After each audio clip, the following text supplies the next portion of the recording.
The nation actually set a new and, dare I say, lower standard to measure the success of a president. Back with me now to discuss Beverly Hallberg.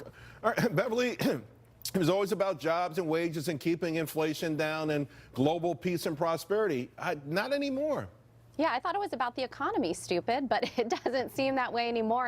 And what I find is, while the media is required to report on job numbers, report on what the stock market is doing, it's the context that they leave out. So even when you look at unemployment numbers, I want to specifically point to black unemployment in this country. It is the lowest it has ever been in this country. Yet there aren't many stories about it at all, except for maybe on your network and a few other news outlets. And the question is why? This is groundbreaking. This is huge. And I think a part of it, of course, is not wanting to prop Trump up in any way, but I think also it points to liberals not wanting to point to conservative policies as the answer, so they choose to avoid it altogether. They do, and of course, on last Friday when the jobs report was out, we also saw black coming into the labor force spike, but we saw it across the board. I thought the most compelling part of that whole report, outside of the fact that the overall number crushed every estimate out there, 800,000 Americans came back into the workforce.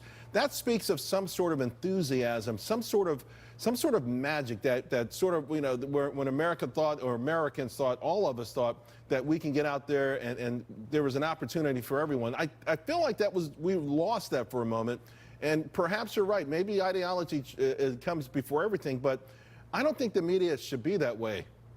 I would agree with you, and even today we saw pretty much wall-to-wall coverage of Stormy Daniels, the one who has allegations against the president. We saw even about a month and a half ago, a lot was focused on this book called Fire and Fury, many of whom say that it was more fiction than fact at all. Yet you have these amazing policies going on, and even as a small business owner, I can say for other business owners across the country, we see what's going on behind the scenes, and we're excited a lot about these policies. I know rolling back regulation or tax policy, even if some media outlets don't want to cover it, what is real to people is what they see in their paycheck. Yeah. What is real is businesses being able to hire more people. So I think people are smart enough to see what's really going on. There's no doubt it's palpable and it bypasses the media. I just think they're doing people a disservice who watch them, because maybe that 800,000 could have been 900,000. Maybe it could have been 1 million.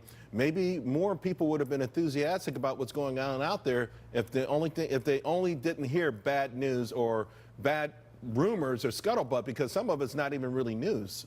And I will admit, bad news does sell, so these networks are doing what they think their viewers want. And I will say, in addition to that, I don't think Donald Trump always helps himself with the tweets he sends out. He often does tend to cover the news with news stories instead of focusing on some policy issues. Yeah. So I would like to see the president, as well as sometimes stop some of the tweets that get the coverage and focus on the good policies like tax reform that you have pushed forward. This is a huge achievement, and that's what people want to hear. Absolutely. And I know that the whole bad news thing and sells. I'm thinking about the old ABC Wide World of Sports, starting my show with that, with the guy, the agony of defeat.